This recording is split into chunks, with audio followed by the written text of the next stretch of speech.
Okay, I'm here. Yeah, it's recording. Sorry.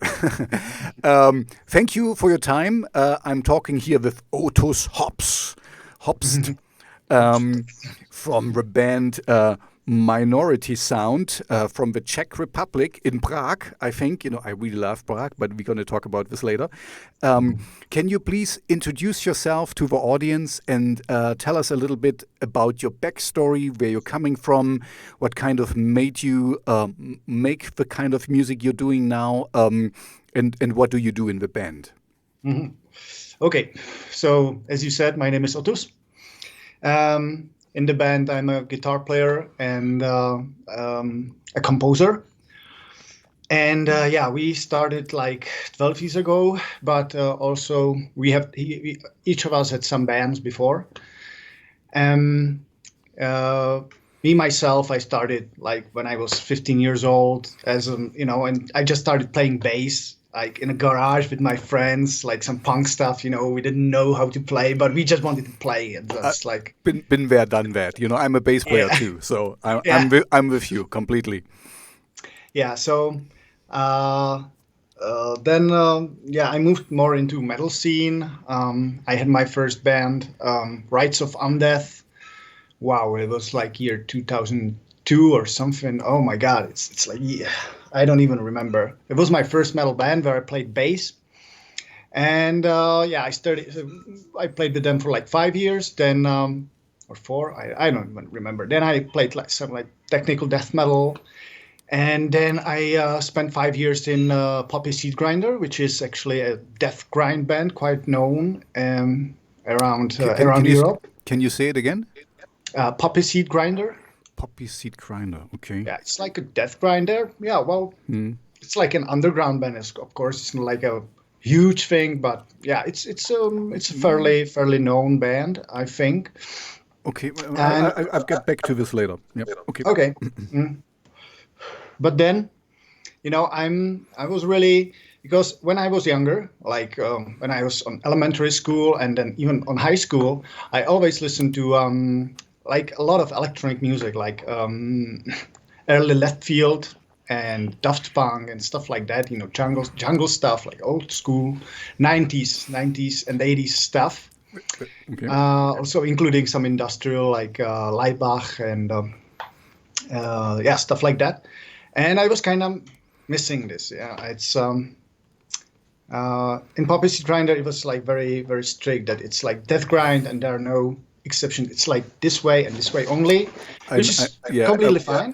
We're gonna talk about this because yeah, I have my feelings here too. This is the only way to be right, and the left and right. There is no, it's just this and Yeah, nothing else. Okay, but yeah, sorry, go ahead. yeah. There's this formula for death grind, and especially for their sound, and it's completely fine because their fans love it, and it's there's nothing wrong with this. But for me, I always wanted to experiment a little bit, merge genres, and in Czech Republic, there aren't bands like this. I mean, not there aren't many bands. There are virtually none, that are combining electronic music and death metal, let's say, or modern death metal, I would say. I don't really know.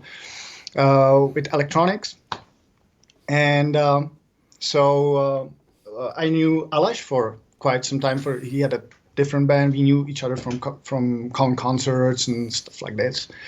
So, and he had the same mindset as me. So we started Minority Sound 12 or oh my God, yeah, it's wow, 13 years ago already. We've been playing Wow. for such a long time. It was like You're a teenager now. yeah, yeah, we are. I never thought about it. That's true. Yeah, and we started it as a like, let's say, studio project. It wasn't meant to be on stage, but then suddenly it kind of got some attention, and we were like, it's maybe shame that we are not playing live. So we decided, yes, let's do it. And so we found other members and did our first gig and it was very successful. So we continued. We recorded our first album, which we knew nothing back then about recording, but we still we decided to do it ourselves. I was mixing it, and it was like, oh my god, it was, when I take a look at it now backwards, it sounds horrible, but everybody starts somehow. Was it the first album? Was it the Explorer or what? No, was it? It was Analysis. Analysis. Okay, then I haven't listened to it because I listened to the Explorer. In preparation of our talk, I wanted to see a little bit where you came from and stuff. But yeah, the Explorer is a good album. I could not see that it's kind of shaky or something. Yeah, that was that's second album, which came in 2012. Yeah, so 2 years after. So Analysis was 2010.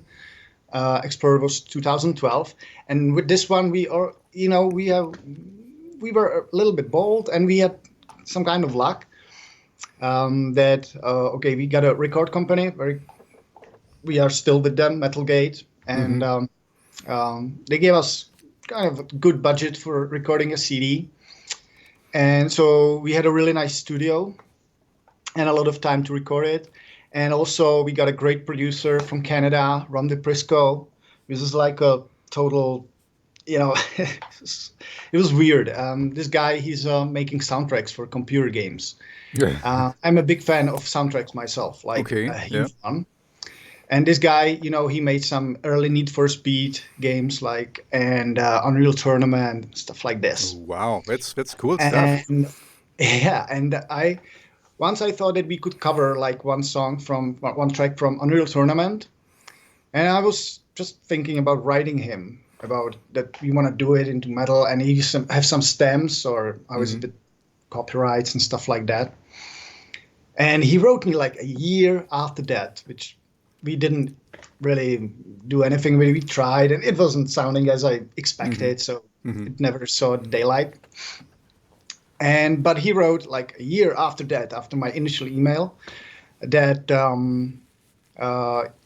he doesn't have stems, that he doesn't even own rights for it because it's for Epic Games, right? That he has a new album out, so that if I want to listen to it, and it sounds amazing still after like 10 years. This album is Cryptidale. It's amazing stuff like breakbeat, ambient, really wonderful electronic music. So I sent him Analysis, and he was like, yeah, hey, dude, that's good. I would like to do a remix. So he did us a remix. Cool. Yeah. And it sounded really good, really special. And I was like, hey, dude, we are working on a second album. Wouldn't you like to produce it or mix it? And I was like, yeah, okay, dude, let's do it. And, we are working with him still. He produced 3 albums after that. So it's a very fruitful, how do you say it? Cooperation. Connection, collaboration. Collaboration, yeah. Cool. You're kind of. I have an echo here. Is the echo with me or no? Now it's gone. Okay, there was a little echo in the voice. You kind of underlining something what I often discover in these talks, that it's really, be nice, reach out to people and just ask, and the worst thing what can happen to you is get rejected. Okay, this happens often, but you should be have a thick skin as a musician. You know how it is when you start with a band, and I want to play this gig, and you're not no one, and after a while you get there. So I mean, this is you just ask, and you got a year later a response. That's just keep on doing it. I mean, for all the people out there, for the smaller musicians, just follow your dream. It might come true. It's. And I also see you, for the people on the podcast, we will not see it. You have a Half-Life T-shirt, right? Oh, yeah. I'm a big Half-Life. Yeah, I see. Cool. So, okay. So where do we start now? Minority sound. I mean, I try, I haven't told you this before, but I try not I deliberately don't call this an interview. I call it a talk because I just want to talk with you. I want to get to know the people behind the music. So I try to avoid stupid interview questions. But I have one stupid interview question, and you might have heard it before. Minority Sound. Why the name Minority Sound? Okay, yeah. So it has actually few. It has multiple meanings. Or multiple reasons why we named this the band like this. So the first one was that when we started with a drummer, which actually was a drummer in my very first band, in the punk band we were talking earlier. And he's a very good friend of mine. And we haven't played together for years, because I left to play bass in metal bands, and suddenly we were playing again together. And we first thing was that we kind of wanted to. The first band was called Minor Premise. Minor Premise. Minor Premise. It's like, look it up. It's Back then, it didn't make any sense, but we just liked the name, and we kind of wanted to, use this in a way. Second reason was that, and for me, that's like the main reason is that the music consists of. It's not minimalistic at all. It in the start, it wasn't minimalistic at all. There were like layers and layers of sound. That when you dig deeper, you discover them all, and the big picture, it consists of small pictures. Like big sound consists of smaller sounds, the minority sound. So it emphasizes the detail in the music. Okay. And the third was that. We knew that nobody's gonna listen to it. Okay, yeah. In the beginning, that's for sure. But I don't think this is still the case. Maybe, sorry, I should have maybe told you this before. Your website is down, by the way. I know. Your official website. Yeah. Because I usually try to do some research before. For me, it's like I find music I like. And then I try to find the people behind the music, and I really like your song "Toxin." I'm going to play it in my radio show, and it's in my playlist right now.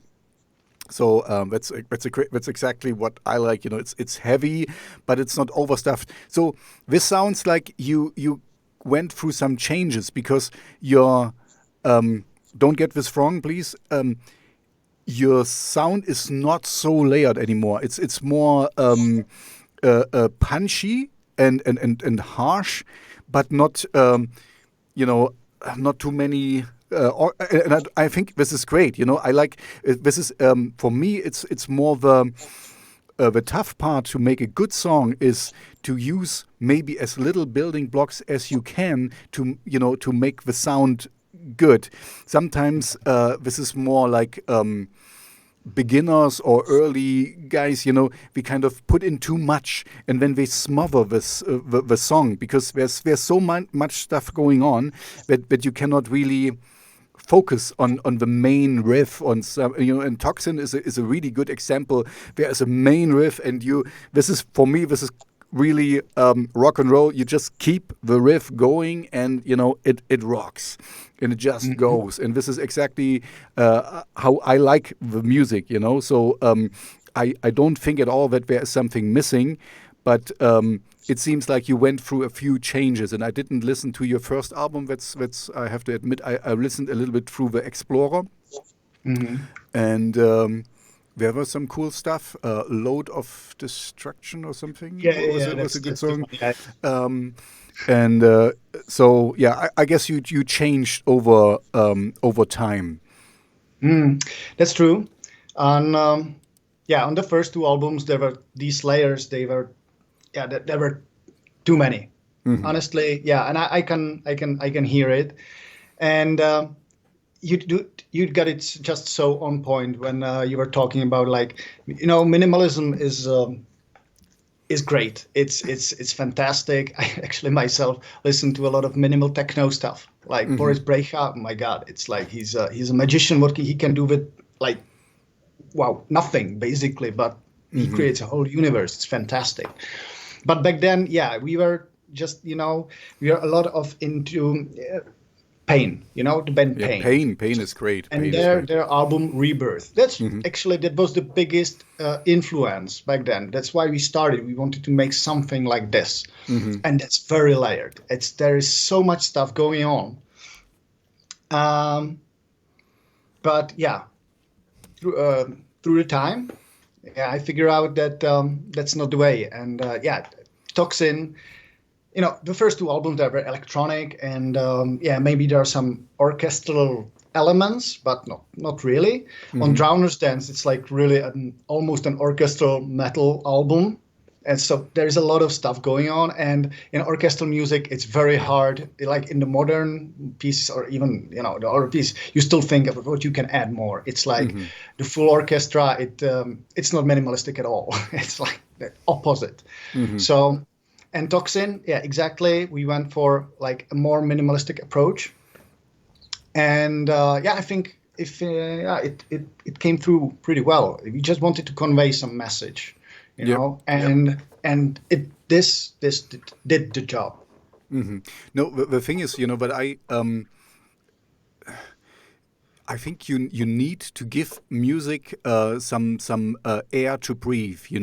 If you put in too much, then when also it's kind of I also think you matured a little bit, and your sound matured with it. That you kind of know you have more self-confidence, basically, that you can just go on stage and just rock this riff and really go for it, so you're not like, okay, then I have to change it, because that's okay. This is my personal problem I have with gent and progressive rock, because for me often this is kind of, okay, there's some really good guys out there, and but sometimes it's more like insecurity, that you don't believe in your own material. That's why you change it every 7 seconds, and you have very strange rhythms just to show off what you can do, but you kill the song by it, because it's kind of, if you have been in clubs and you have played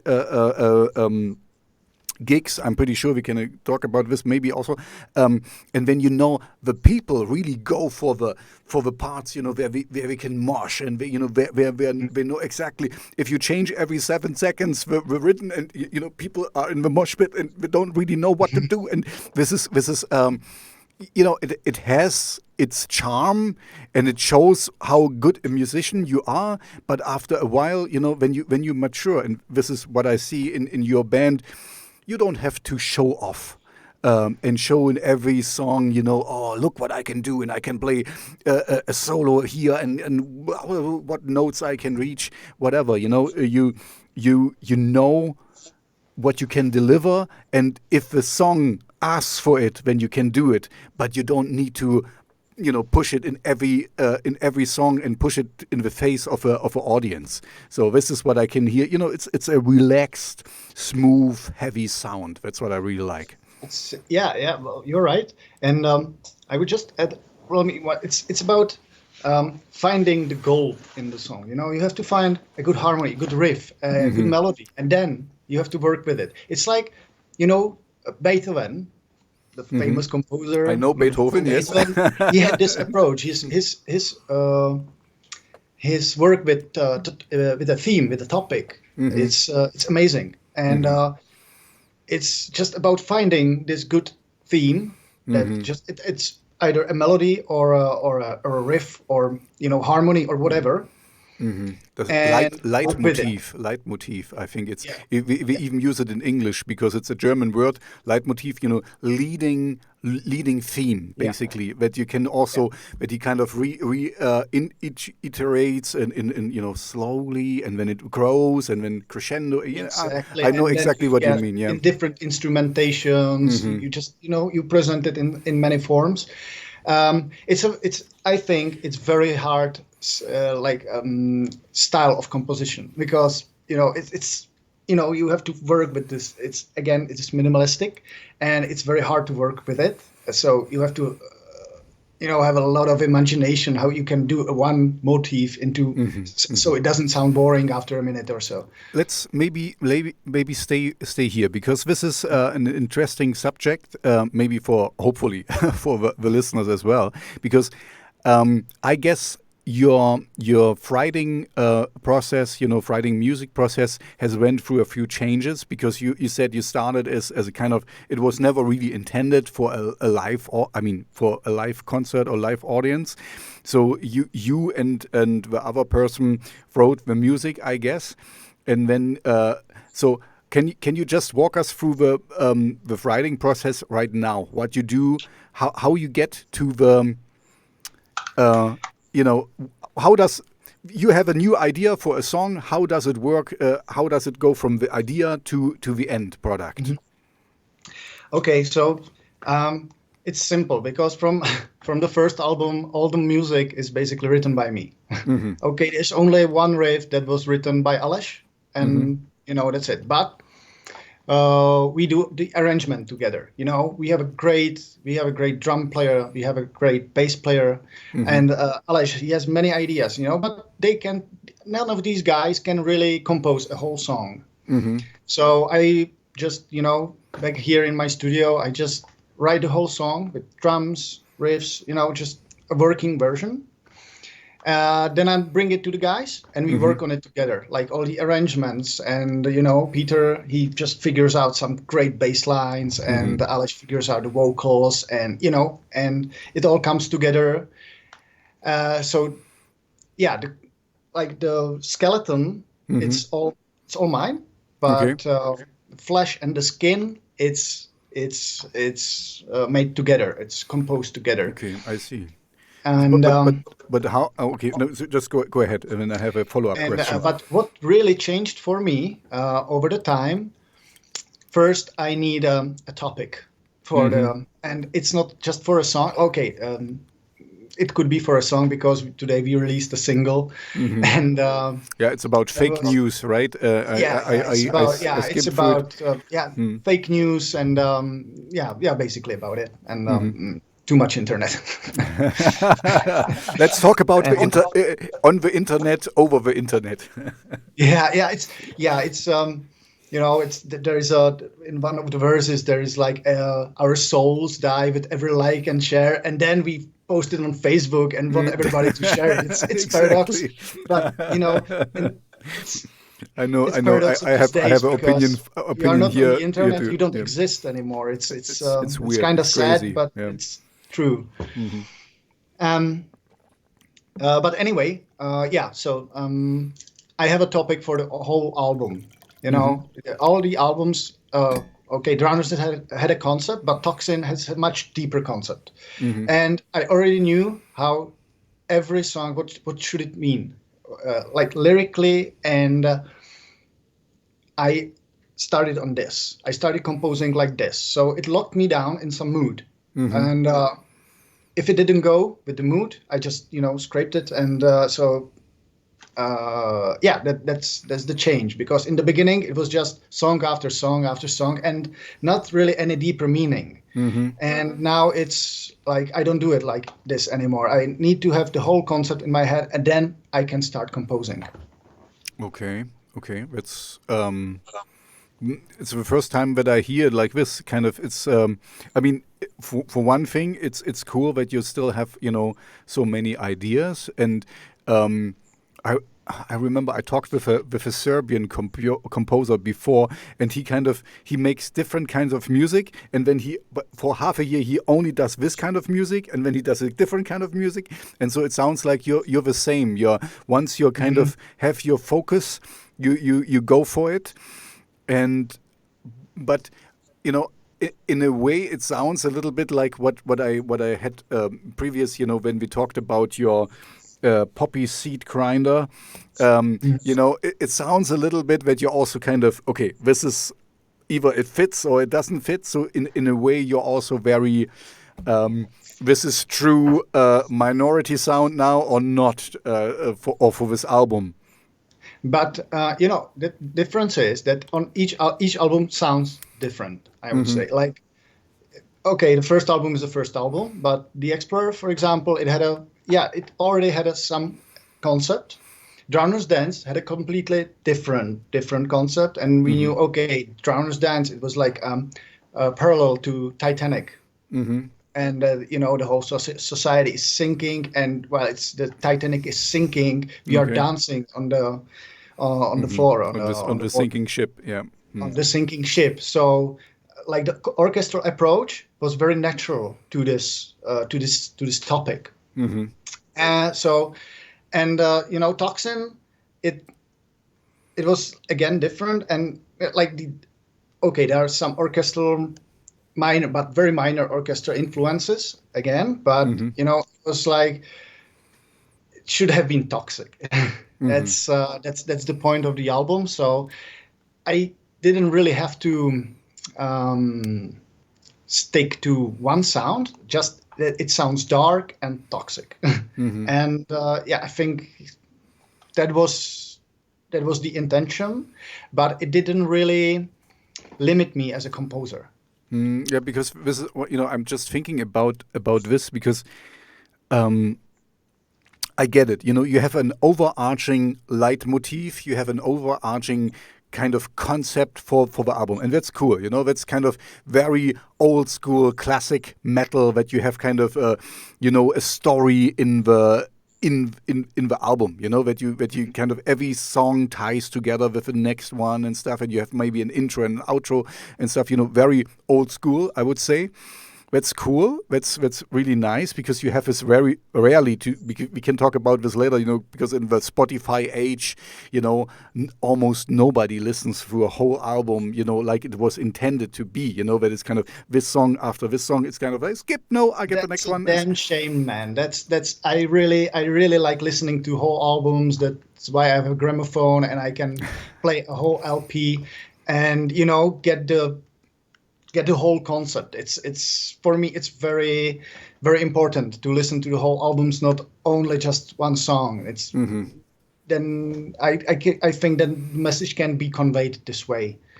Of course, there are some hit songs that you listen to more often, but the whole album should be listened to, not just one song.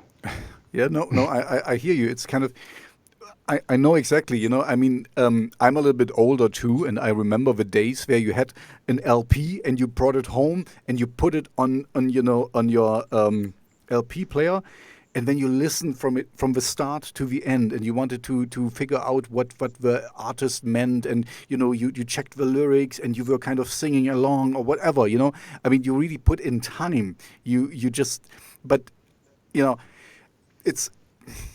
We can talk about so many things at once, so I kind of need to focus a little bit myself now, because I hate this, but on the other hand, it's a different time today, so you have to play the game a little bit, and you also learned how to play it as well, because you brought out a single today, and this is like I read, it was an addendum to your Toxic album, right? So it kind of belongs in there.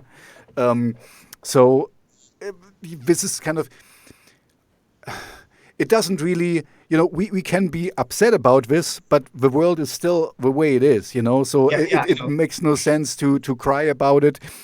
So what I learned is kind of hate the game, but not the player. And we are both players, I'm a DJ and you are a musician. And so we have to play along, and I guess you mentioned your label Metalgate. I guess they also help you with getting some traction and putting it out at certain times. That you pop up in the streams of people and stuff. This unfortunately is the way you have to do it today. And we can lament over it and can be very upset. It will not change it. We can cry, but the world spins further. Yeah, totally, man. I totally agree. And as you said, we can hate the game, but not the player. It's just, how it is today. Marketing, it's just rules the music, it rules everything. I mean, I had a really a weird talk with one of my friends. He's a conservatory student, or actually a graduate. He's a wonderful and majestic jazz player, piano player. And yeah, he was really sad that, his music isn't getting noticed. It's all about marketing. I was like, yeah, dude, it is. You can write the most beautiful symphony in the world, but it's gonna get like treated as a second grade if you don't do a proper marketing. And there are so many bands that just prove it everywhere. Yeah. Not just in pop. It's like, I mean, in metal scene, you can see it nowadays in black metal, death metal, everywhere. Everywhere you can see this, that marketing does it all. You see, and this is we can talk about this if you want. This is the good and the bad. The good thing is today, even small bands, who don't have a big budget or something, if they are really, having great fans and they kind of, do the right posts and send it to the right Spotify playlisters or whoever, So we can do this today. They can easily outreach. They don't need a label to produce to put out their music and stuff. So that's a cool thing. That's the positive. The negative is everyone does it. Let me tell you, me as a DJ, I'm in an avalanche of not so good music. I get, I'm getting a lot of stuff sent to me, and I try to, in the beginning, answer everyone and say, oh, this is not really fitting and this is not what I'm looking for. And now I kind of, if I see that nobody even checked what I'm about, I'm kind of more in the Gothic, industrial, and dark wave. This is kind of my thing, what I like. Of course, some fringe stuff also applies. But anyway, you get the point. If I get a rap song, cool hip hop stuff, okay, cool, it might be really cool song, but it's absolutely not what I'm looking for, So then I don't even answer anymore, because there's so much stuff out there, and people just can. I mean, you get my point. It's definitely good. It's good and it's bad, because there's now we get back to the marketing thing that. If you don't have a concept, or if you're not getting lucky, so in a way this has not changed since the old times, then nobody will notice you. And yourself, talent is nothing. You need marketing prowess, and you need to be strong and stick to it and stuff. So. Yeah, it's a little bit sad, but in the past it was the same way. I knew a lot of good bands who never made it, and they were really good, but it doesn't matter in the end. You need to be at the right place at the right time. You need to connect, and then you can show that it works. You connected with a guy from, he was from Canada, or where was he from? Who? Sorry. Your producer? Oh yeah, he's from Toronto, Canada. Toronto. So it's working, and this is also what I tell the audience once and over again. Be nice, reach out to people, try again and again. If and hone your stuff like you did with. Your stepping stones. You started here and now you're there. So, but it's a process. A lot of people. And then I stop my tirade. It's a lot of people today, they don't want to really work for success. They just want to be the internet sensation and a TikTok video, 30 seconds, and then they are famous. It can work, but you're famous for, 2 days. And then you're gone, because then the next one is out there. And this is not sustainable. This is not something, I mean, you're in the metal community. The metal is still a little bit more, I have a feeling, down to earth, where people work on things. And sometimes it goes the wrong way, like with this this is not true metal anymore, whatever. I hate this, the trueness thing. But... anyway, let's maybe circle back to this, because you talked about poppy seed grinder. Was it poppy seed grinder? What do you mean? It's like it's this device for crushing poppy seeds. Yeah, no, no. Okay, no. I just wanted to see if I got the name right because I think I heard it before. It's kind of also in the grindcore scene or something. Yeah. Ah, okay. Because yeah, It's like death grind. It's more death metal, I would say, but no, it's death grind, death a grind. brutal Okay, death metal. brutal I don't death know. metal. Yeah. It's like it's a brutal death metal with a lot of grindcore influences, I would say. Yeah, and no, what I wanted to get at it was basically that I used to play in a grindcore band. I'm a bass player too, and it was a lot of fun. It's not kind of really my music, but I had really fun.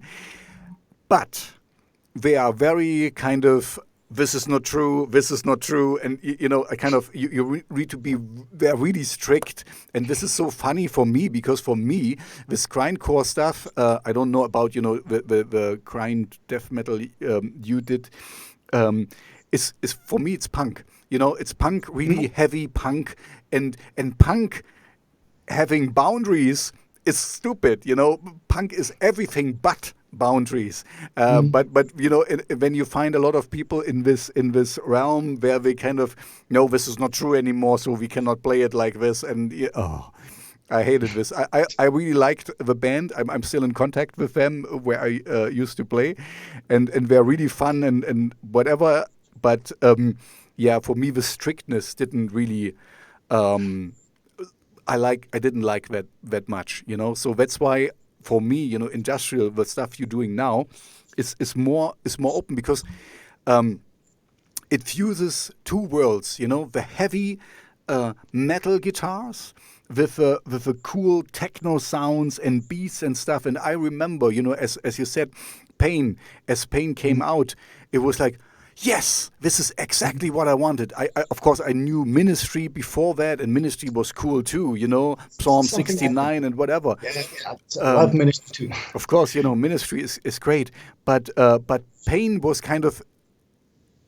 It was more poppy, I would say. Yeah, it was more poppy. And more techno, especially Rebirth. This album, like the first album, is very depressive. That's why it's called Pain, I think Peter he's been divorcing back then, and he had a lot of problems with drugs and whatever.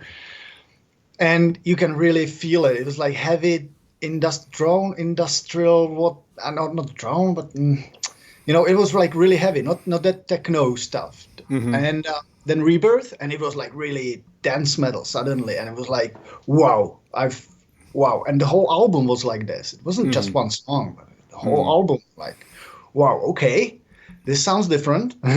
Yep. And I loved it. I loved it, how he layered the electronic, and then the albums get more like rock, more.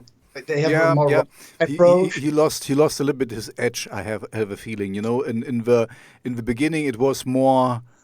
It had more edges, It was more kind of. It was more rough. Kind of. I mean, it's still good. You still can listen to it, but it doesn't.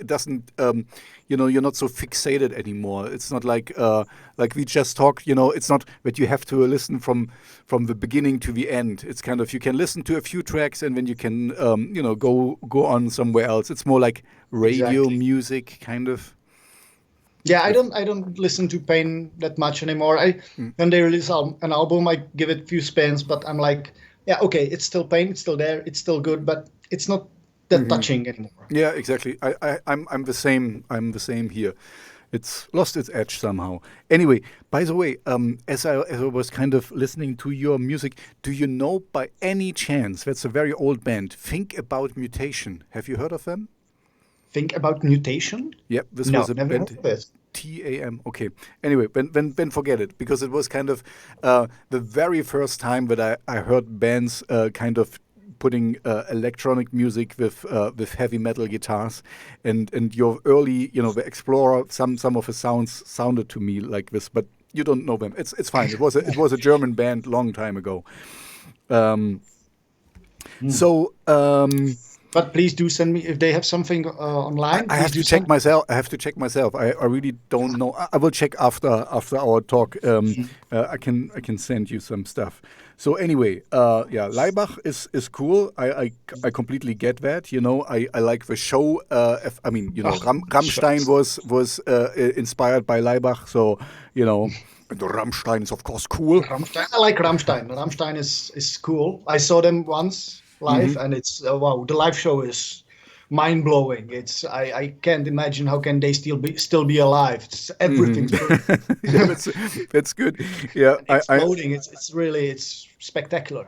Yeah, no, I mean, and it's not just the show. It's also the the music is still good. It's because sometimes you have this some show acts where you just go for the show. I remember. I don't know if you know the Butcher Babes. You know the Butcher Babes? Yeah. Their thing was to play shows bare-breasted and stuff, so people would go to their show, and then they decided, okay, no, now the music is more, and we don't show their boobs anymore, and people didn't came so much anymore. So I mean, it would be the same as, for example, Gwar. Gwar, yeah, Gwar, exactly. It's like you go only for the show, not really for the music is not bad, but I mean it's like a standard hard rock or something. Yeah, exactly. And the music is not bad, but the show is like wow. By the way, I don't mind that. Maybe I have to admit I didn't find I haven't looked everywhere, but I didn't find some live renditions of you. How's your live shows? What do you do there? We are kind of standard. We have some like special lighting, but it's like recent. We always wanted to do it natural. Are not that we like to, it's basically a standard metal show. We are working on it still. That's like something we need to still find out what fits us, because it's very easy to make it cheesy. This kind of stuff, that's true. True. You can put like a shit ton of lights on the stage, but it's gonna look cheesy. So we are still working on it, and it's like the show is very subtle and like some special lights, some neon lights, and it's more about the energy that's coming from us. Nobody ever said something bad about our show. No, I'm just wanted to know. We have usually, from what I hear, we have a great sound, and we just put the energy out of us into the people. No, and I get this, because when you get the energy fed back from the people, and then it's kind of an adrenaline rush, and it's kind of it's building. Yeah, when the chemistry works between the player and the audience, it's amazing. Yeah. So what was your biggest show you have played so far? I would say Brutal Assault, definitely. Oh, cool! You played Brutal Assault. I know this one. We played Brutal Assault actually 4 times. Wow! Wow! Yeah. But it's a Czech. It's a Czech. It's a Czech festival. Okay. We haven't played that many festivals. No, actually none abroad. Or like smaller festivals, not these huge festivals like Wacken or Fest or something like this. No, we played smaller and indoor festivals. But we played abroad a lot. Not during this year, or last year, and who knows what's gonna happen this year. Yeah, we got greatest tour we had was actually there were 2. One was Balkanian tour, like Bosnia and Herzegovina, Croatia, and Romania. It was awesome. The people there are really hungry for music, because nobody comes there. You also played in Transylvania. Yeah. Right after, right under Dracula's castle. Oh, cool! We were looking at the castle. Vlad the Impaler. Yes. Yeah. Cool. It was amazing, and the greatest experience was a Mexican tour. It's like the people there are so amazing. I can imagine. I can imagine.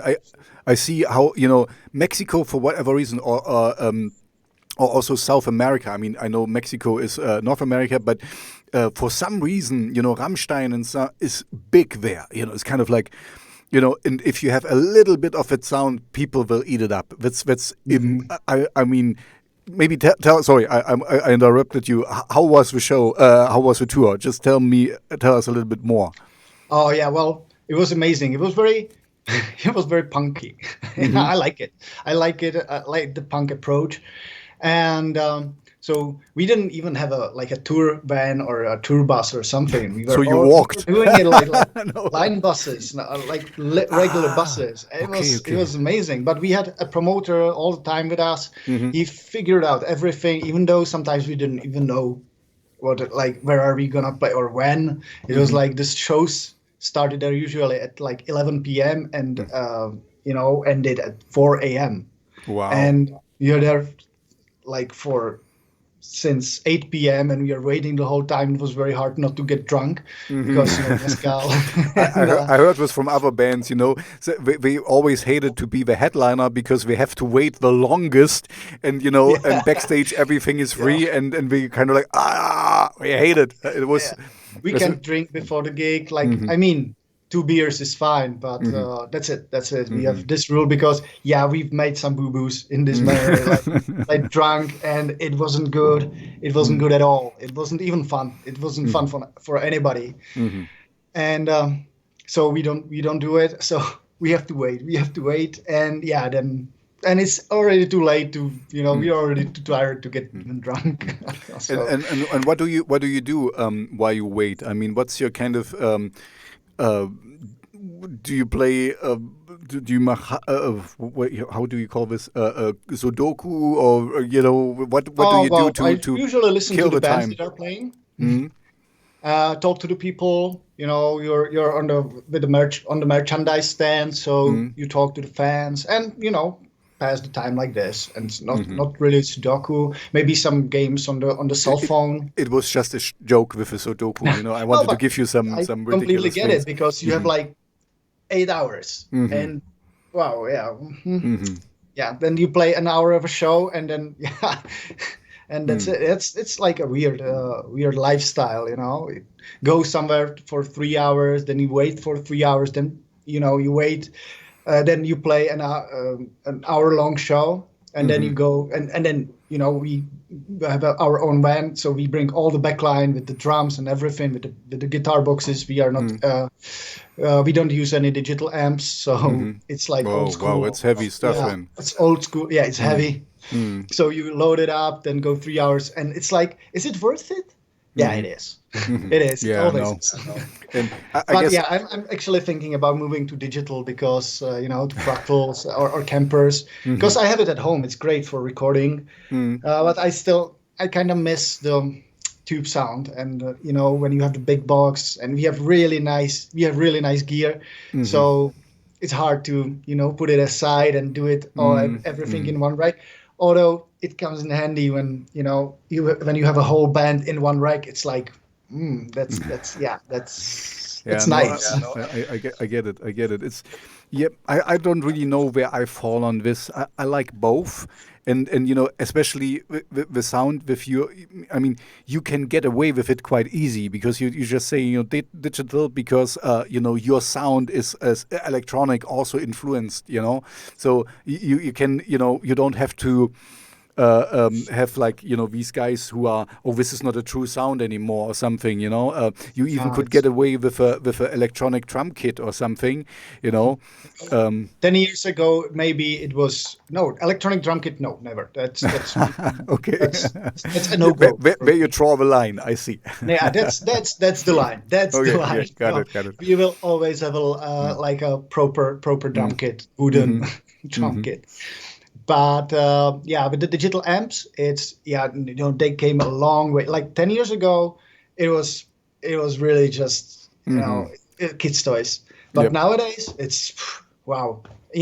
And when we were recording Toxin, I was like always, we go to the studio, we have our amps, and we will record tube amps because I don't want this digital sound on an album when we can record it. And so for a day we've been, looking for the sound, and suddenly the producer said, "Hey guys, let's check out Kemper." And we put it on, and I was like, yeah, let's do this. Let's do it digitally. In the end, we did 2 layers of guitars. Mm-hmm. So there is a tube amp and there is a digital amp. But yeah, it was really surprising. It was my first encounter with Kemper because I Mm-hmm. have XFX, Fractal XFX, and the sound is, if I should tell, like, is this a live or is it a real amp or a simulation? I couldn't tell. Yep. It sounds so good and Yeah, no, so I'm with so you. I'm with natural. you here. It's kind of, I have not. I played in a lot of punk bands as well, so my hearing is not that good anymore. So that comes also with it. So, but I could not tell the difference. I have to admit, if I would have a really, really maybe good sound, but I think I would kid myself to say, okay, this is this and this is that, because yeah, they came a long way. And there is a guy on YouTube who makes A/B comparisons sometimes with amps and stuff, and I can never pick the one, Yeah. this is this and this is that. I don't know. I honestly don't know. Yeah. Yeah, And exactly. Now it's so far that the technology is so far that, wow, with the Kemper stuff, with the fractal stuff, I can like say, okay, this is a digital side. It has some, it's like a little bit muddier or something. It also depends a lot on the guitar itself, but yeah, yeah. like it's kind of, you can make a great sound out of it, but it's always a little bit different. It doesn't have the edge as we were talking about it. Yeah, or the Right? It's not that edgy. But the Kemper, it's like, wow. It's all the sibilance in there, and it sounds amazing.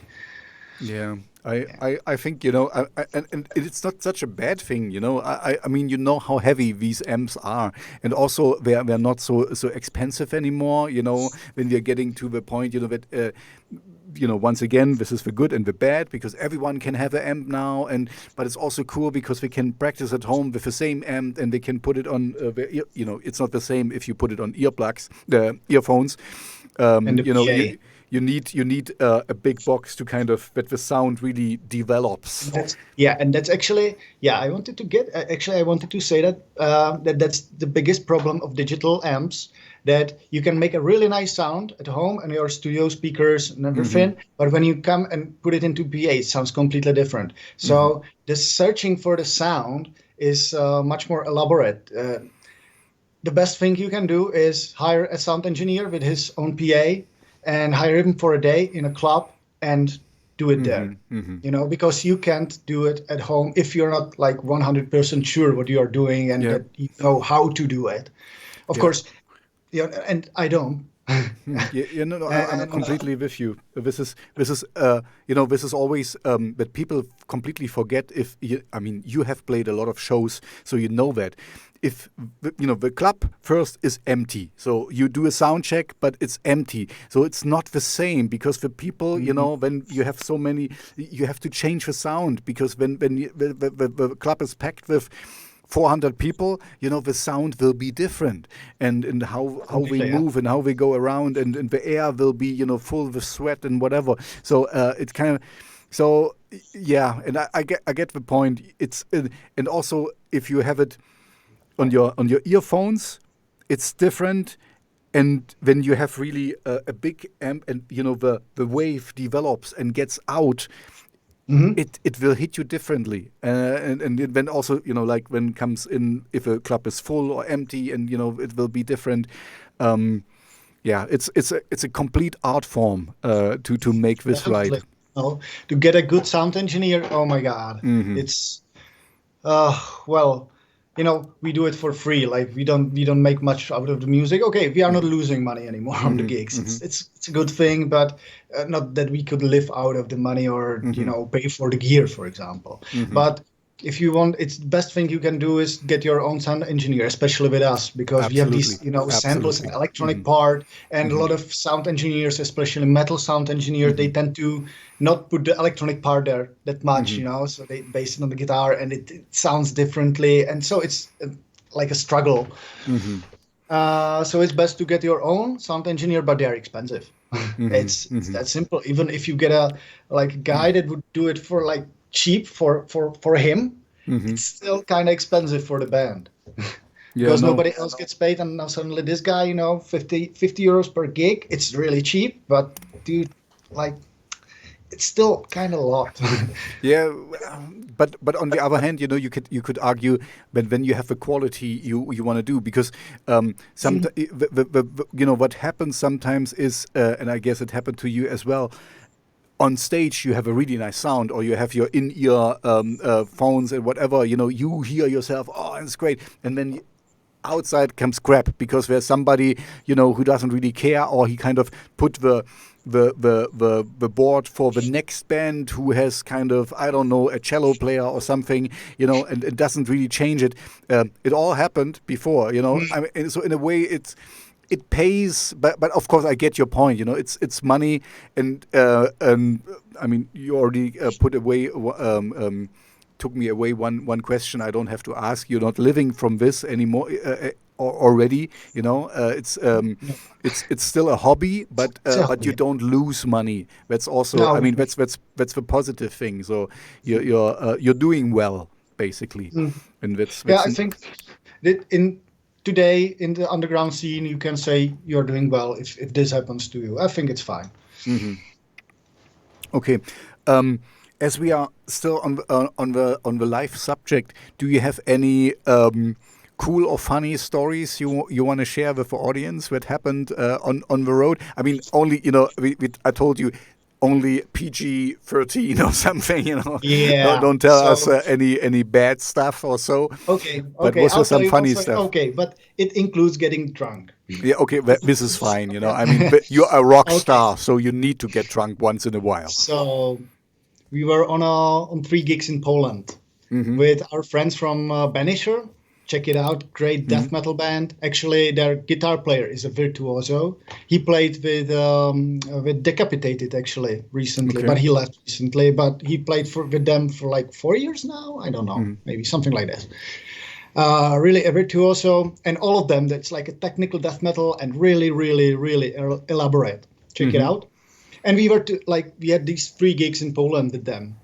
And on the second one, we got drunk. Me and a bass player, we got drunk, and we kind of continued drinking in the van on the way to the other gig. Yeah, Man. and we suddenly Whacking my we were like, finger. yeah, we are kind of drunk, so let's stop drinking. And that's the worst thing you can do, actually. If you are Stop drunk, drinking. stay drunk. It's better than it's better than hangover. Oh So you're yeah. starting Oh, to get I get it. hangover, and it was this state where we were on the stage and your mind knew what to play and you were kind of sober, but the fingers didn't listen whatsoever. Like, it was a complete mess from me and the bass player. It was like, so bad. But the audience was enjoying it very much. And then the guys from Banisher, they came to us and said, "Hey guys, this was the best gig we've seen from you. We heard.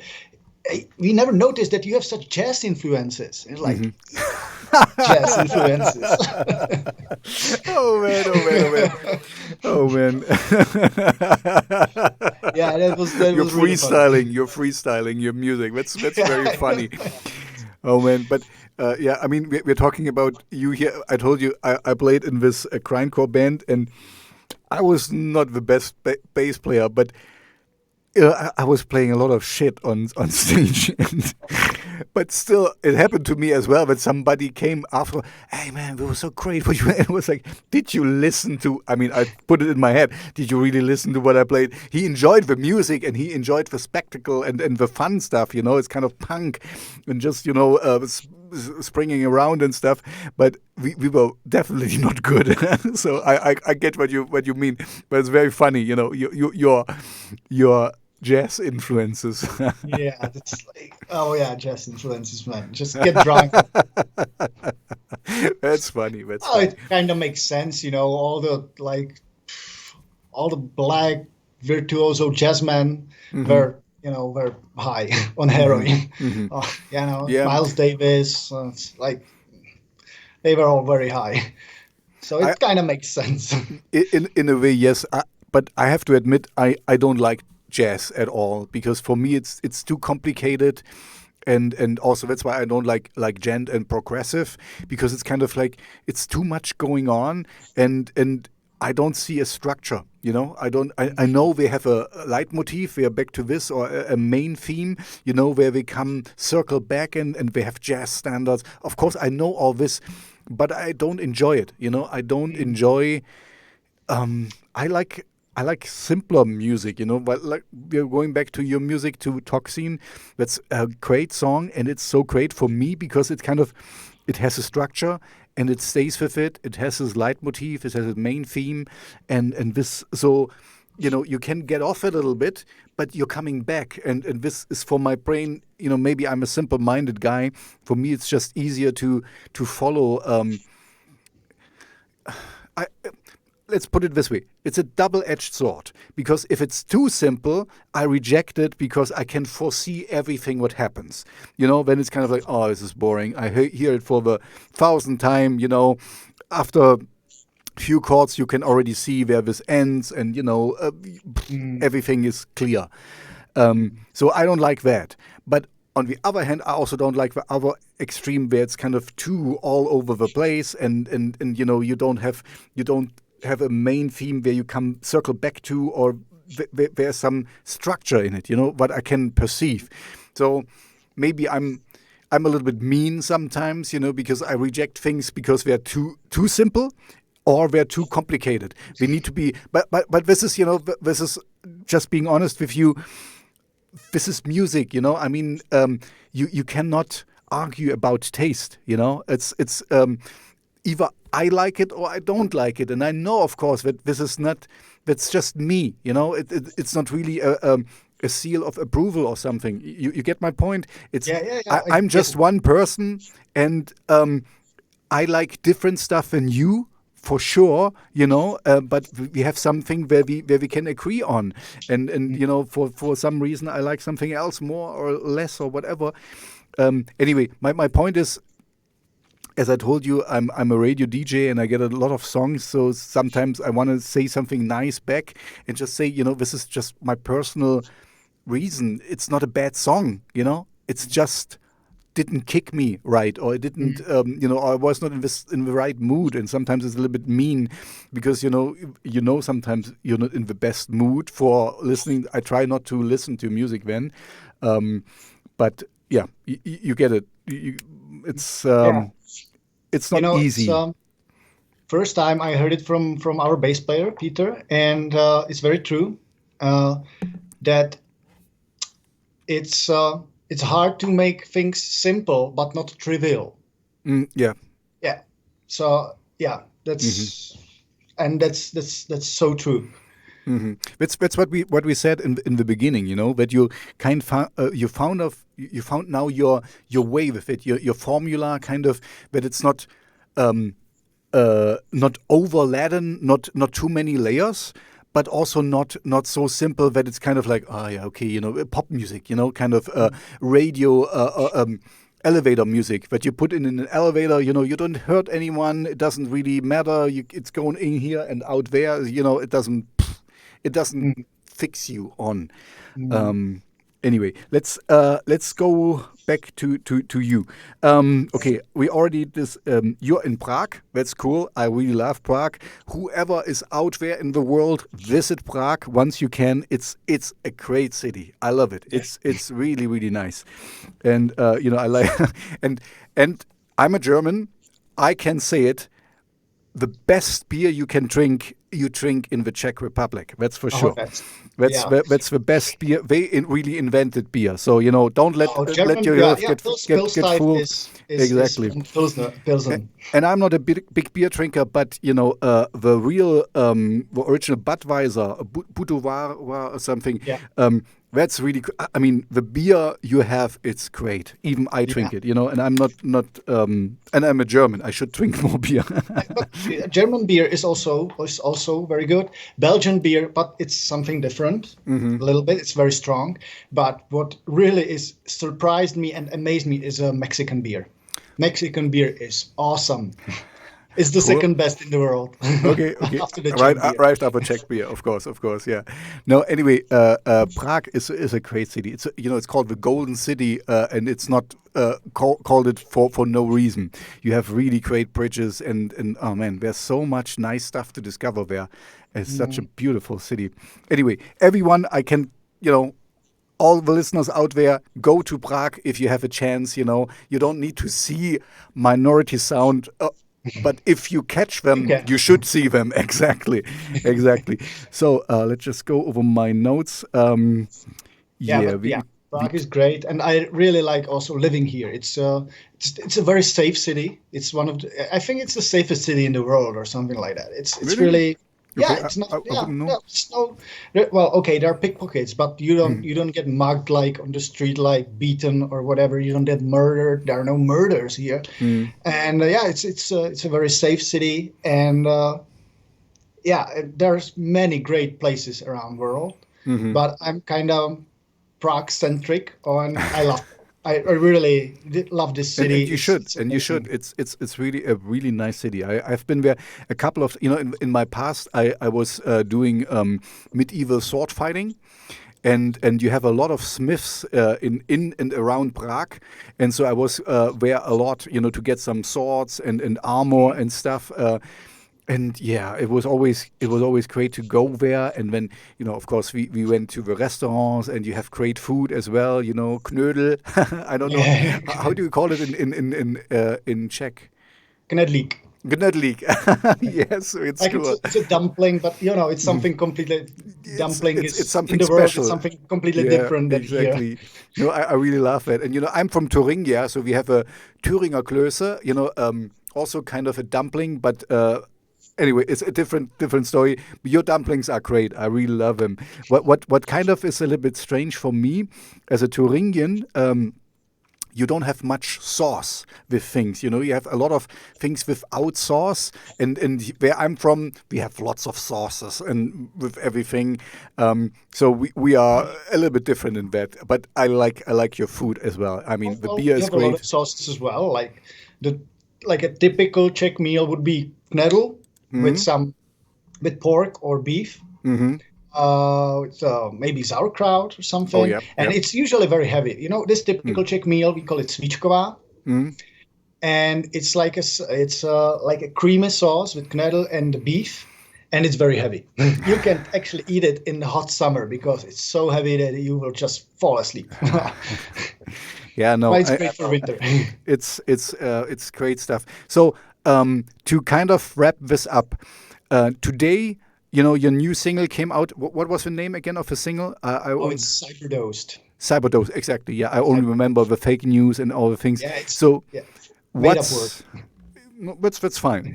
So what's in store for your fans? What's going? How after this hopefully pandemic will hopefully all be over soon? What can we expect from you? What's going Well, on with Minority Sound? hopefully some gigs. We have a lot of gigs planned for 2020 to support Toxin. Hmm. We had a second Mexican tour planned that Oh didn't wow, that would be happen. great. We had Yeah, Mexico. Mm. some great gigs abroad in Denmark and many gigs in Czech Republic. But yeah, we played 3 gigs, and hopefully this year, if this whole thing is gone, Hmm. we are gonna do this.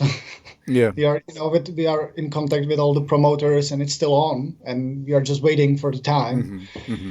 when it can happen. So hopefully this, and hopefully this year I'm gonna compose a new album. I already have 3 songs. I don't want to talk about it Okay, no, much, but don't talk about I if you don't already want. have a concept. Hmm. And it's gonna be different again. It's Hmm. gonna be more like metal. It's Oh, and more cool. dissonant metal, maybe. Mm. It's like it's gonna be very hellish. Ooh. It's not very usual for us this Hmm. topic, but this is gonna be like a more.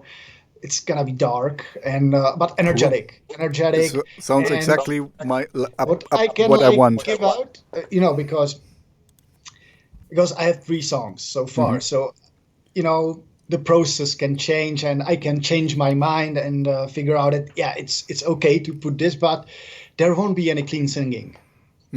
I worked with this concept in my head that there will be only growling and no clean singing, because I wanted like really metal this time. Okay. For the topic, for the theme, it's gonna work out great. But if there are gonna be any clean vocals, and then again, if I find out that there are gonna be great clean vocals that are gonna be just on spot, but now I can't really imagine it. So we'll see. I have to admit, I'm not such a big fan of growling. That's kind of not my. Yeah, no, sorry. I mean, but just being honest with you, I know a lot of death metal bands, and I really like death metal, but the growling always puts me off a little bit. I never, I warmed up to it, of course, but it's kind of. Maybe I tell you where I'm coming from, because I know a lot of bands, and sometimes it's simply, and I'm not saying that it's your case here, that they don't find people who can sing, and then it's easy to kind of and do that. But it's also not really not true. It's not true. I know, but I had this, so for me it's still stuck in my head, kind of. I know exactly what you mean, but when we're going back to the, true punk thing, because then it's only true death metal if you growl, If you don't growl, it's not death metal anymore. And I kind of don't like this, there's another second reason why I don't like that, because only if you growl, it's true.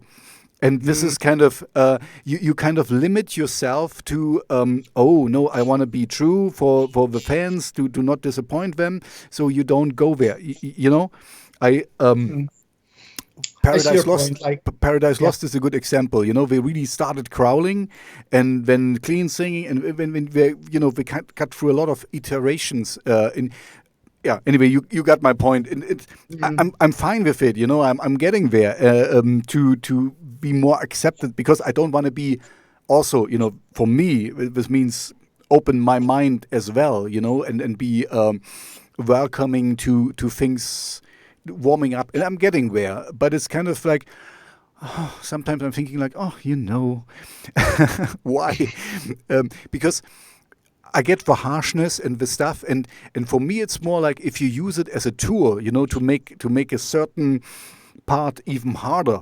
But when I listen to a lot of young bands, they're kind of like, we're against this, and like, okay, yeah, you're angry, and blah, blah, blah, I got it, but you can sing about it in the same with clean vocals, with, not using too many swear words, because sometimes it's the easy way to be explicit and to be the bad boy, to kind of just say, fuck, fucky, fuck, and, okay, yeah, that's easy.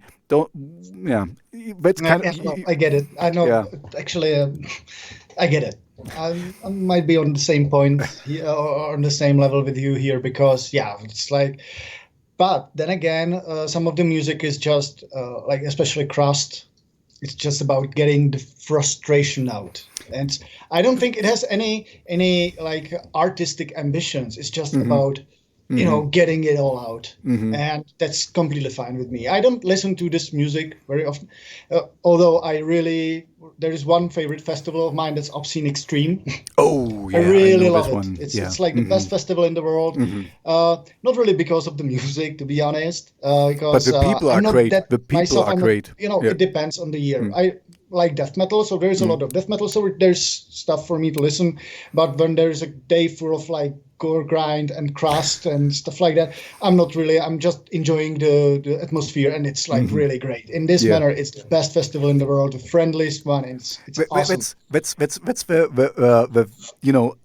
I like I told you, I played in this grindcore band, and I never was into grindcore before. I'm kind of more gothic rock and punk and industrial metal maybe or so. Anyway, this was kind of my more thing. So I just got into there for a few reasons. But anyway, the thing is, the music is so extreme, but the people I got to meet were the nicest people I ever met. It kind of so great. But when you talked about gore grind, this is really, this is, oh man, this is really bad stuff. I mean, really visceral, and we're singing only about the worst things. And if you see the T-shirts, it's kind of like, these guys are all crazy, whatever. But we're the No, cutest little they're guys. amazing. They're so friendly, and It's on Obscene Extreme, there's a kindergarten actually for kids, and they have these teepees there, and they play around with crazy people, and then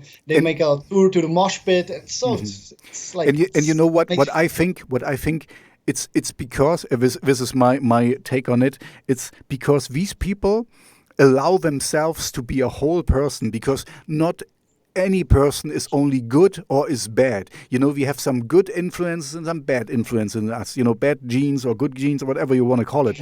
And if you are honest with yourself, there is some really bad and grind and not dark stuff, and they leave it out. They have it in the mosh pit, and it's in the lyrics, and they kind of scream out all this stuff. So they are a more whole person than any executive who only wears ties and stuff. Kind of, they are more honest with themselves, because they kind of face the darkest feelings they might have, and get their grip on it, and get even with their soul, So they are more relaxed because of that, because all the anger they have, it's boiling out, and it's in the mosh pit, okay. But when they are, they have this out their system. That's what I think happens there, So things look very extreme, but they're really nice, because they have a ventilation system for their bad stuff that everyone has. No, yeah, that's true. And so it's really funny with comparison. It's just reminded me a year ago, or summer 2019, Boris Brejcha was playing in Prague, and me and my girlfriend, we were like, yeah, okay, let's go there. The tickets weren't that cheap, but yeah, let's have some dance on Boris Brejcha. And I'm